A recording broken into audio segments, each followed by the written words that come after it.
3월 13일 목요일 새벽예배 본문의 말씀은 로마서 4장 1절에서 12절까지 말씀입니다. 로마서 4장 1절에서 12절까지 말씀을 통해서 목요일에 주시는 하나님의 은혜를 함께 나누도록 하겠습니다.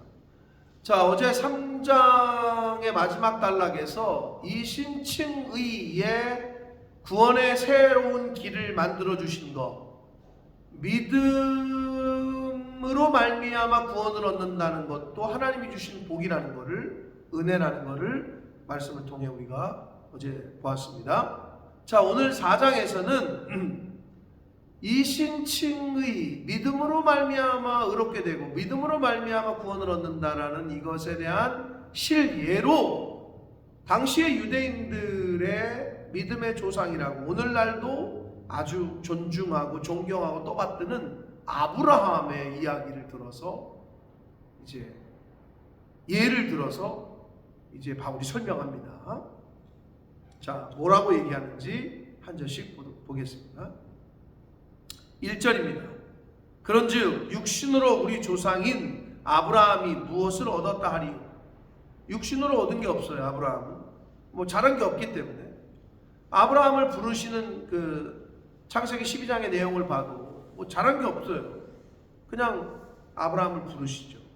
자, 2절 만일 아브라함이 행위로서 의롭다 하심을 받았다면 자랑할 것이 있겠지만 하나님 앞에서는 없다라는 거예요. 뭐 행위로 뭘 잘한 게 아니기 때문에. 3절 성경이 무엇을 말하느냐 라고 하면서 창세기 15장 6절에 아브라함이 하나님을 믿음에 그것이 그에게 의로 여겨진 바 되었다. 하나님이 본토와 친척과 아비집을 떠나라 그랬더니 이 아브라함이 그 말씀을 믿고 믿음으로 떠났다는 거예요. 그 믿음을 하나님이 의롭게 여기셨다는 거고, 4절 일하는 자에게는 그 삭시 은혜로 여겨지지 아니하고 보수로 여겨지죠. 일을 했기 때문에 내가 일한 만큼 돈을 받는 거기 때문에.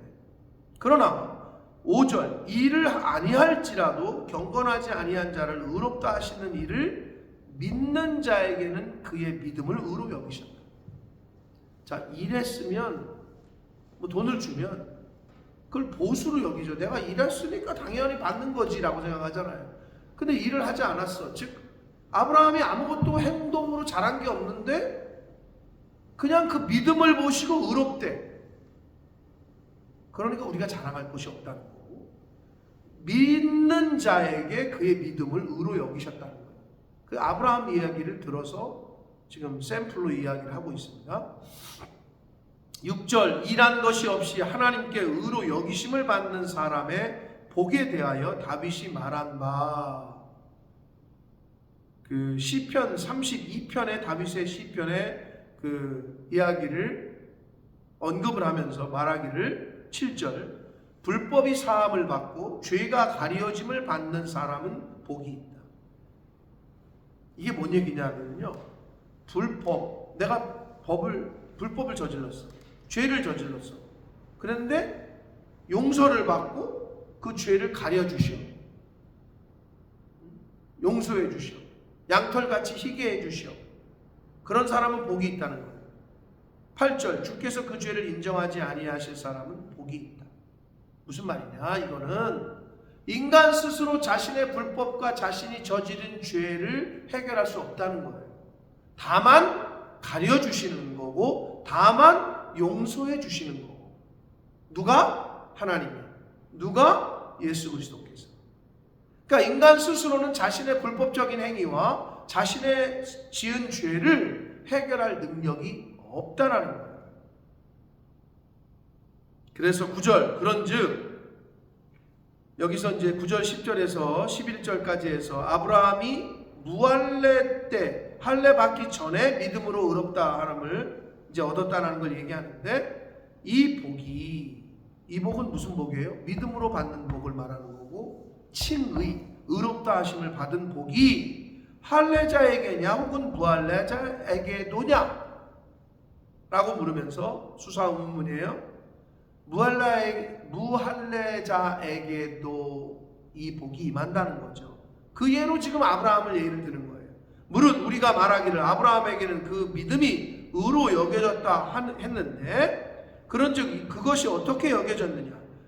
그러니까 아브라함이 할례를 받았기 때문에, 또는 할례 받았을 때에 의롭다 여겨진 거냐? 그게 아니라는 거죠.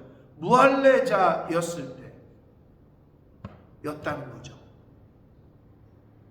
당시에, 그리고 오늘날에도 자신들의 조상이라고 떠받드는 아브라함이 무할례자였을 때 의롭다 여김을 받았다는 거죠. 뭘로? 할례가 아니라 뭘로? 믿음으로.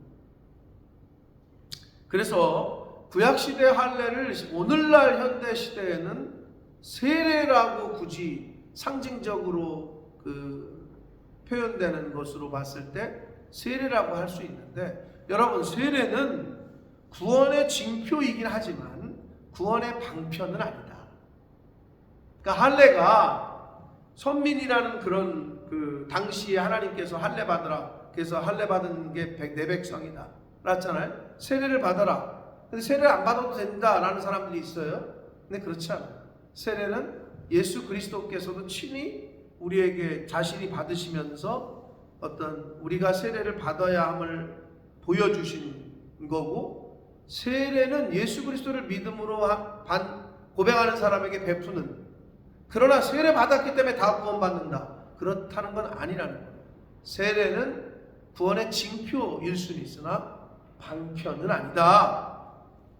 그래서 아브라함이 무할례자였을 때 아브라함의 믿음을 보시고 하나님은 그를 의롭게 여겨주셨다. 12절 봅니다. 또한 할례자의 조상이 되었다. 후에 이제 할례를 받았으니까, 그래서 곧 할례 받을 자에게뿐만 아니라 우리 조상 아브라함이 무할례 시에 가졌던 믿음의 자취를 따르는 자들에게도 조상이 된다 라는 거예요. 그러니까 아브라함의 이야기를 예를 든 거는 바울로서는 당시에 어떻게 보면 신의 한 수죠. 당시에 유대인들 아직도 율법주의적인 사상을 갖고 있었던 사람들에게는 할 말이 없게 만드는 거죠. 왜냐하면 그 당시에 유대인들은 세례 안 받으면, 할례 안 받으면 완전히 사람 취급을 안 했거든요. 다 지옥 간다고 생각했거든요. 근데 바울은 지금 아니다. 믿음으로 구원받는 거다. 오늘날 우리가 지금 이렇게 들으니까 우리는 아무렇지도 않은데요, 이 당시로 얘기하면 이건 핵폭탄급이에요. 유대인들에게 아주 그냥 엄청난 말인 거죠. 가르침이고 대단한 거죠. 그래서 당시에 유대인들의 조상, 오늘날도 유대인들의 조상, 자기들의 조상이라고 아브라함을 칭하는데, 그 아브라함의 이야기를 통해서 믿음으로 말미암아 의롭게 된다는 것에 대한 실예를 들어서 설명을 했습니다. 사랑하는 성도 여러분, 이 신칭의의 교리를 지금 하나하나 이 방면 저 방면 여러 각도에서, 다각도에서 설명을 해주고 있어요. 너무 감사하죠. 바울이시라는 이분이 자기가 생각하고 묵상하고 하나님께로부터 성령으로 감화감동을 받아서 쓴 이 로마서를 통해서 우리는 다각도에서 우리가 배울 수 있고 알 수 있게 되는 거죠. 어제도 말씀드렸습니다. 우리에게 있는 믿음은 우리의 자랑이 아니다. 그 믿음의 법을 만드신, 이 신칭의의 법을 만드신 하나님이 높임을 받으셔야 됩니다. 사랑하는 성도 여러분, 믿음으로 말미암아 의롭다 하심으로 우리의 믿음으로 말미암아 구원을 얻는 것조차도, 그 믿음, 우리 안에서 역사하시는 믿음도 바로 하나님의 행위다 라고 고백했던, 어제 말씀드렸던 존 웨슬리의 그 고백이 오늘날 저와 여러분의 고백이 되어야 될 줄 믿습니다. 오늘 하루도 하나님이 우리 안에서 역사하시는 그 은혜, 그 믿음, 그 말씀을 따라 순종하며 살아가시는 저와 여러분이 되시기를 예수 그리스도 이름으로 축복합니다. 살아계신 하나님 아버지, 감사와 찬송과 영광을 올려드립니다. 오늘도 새 날을 주시고 새 생명 주시고 하나님의 말씀을 전하고 들음으로 하루를 시작하고 또는 하루를 마감하게 하시니 아버지 감사합니다. 이 말씀을 듣는 한 영혼 한 영혼 성령 하나님 진리의 영으로 임하시고 깨닫는 영으로 임하셔서 이 말씀이 잘 이해가 되어지고 또 깨달아지는 그 은혜가, 그 복이 이 말씀을 지금 들으려고 애쓰고 힘쓰는 한 영혼 한 영혼 위에 있게 하여 주옵소서. 성령 하나님 임마누엘로 함께 하심을 믿사옵고 예수 그리스도 이름으로 축복하며 기도합니다.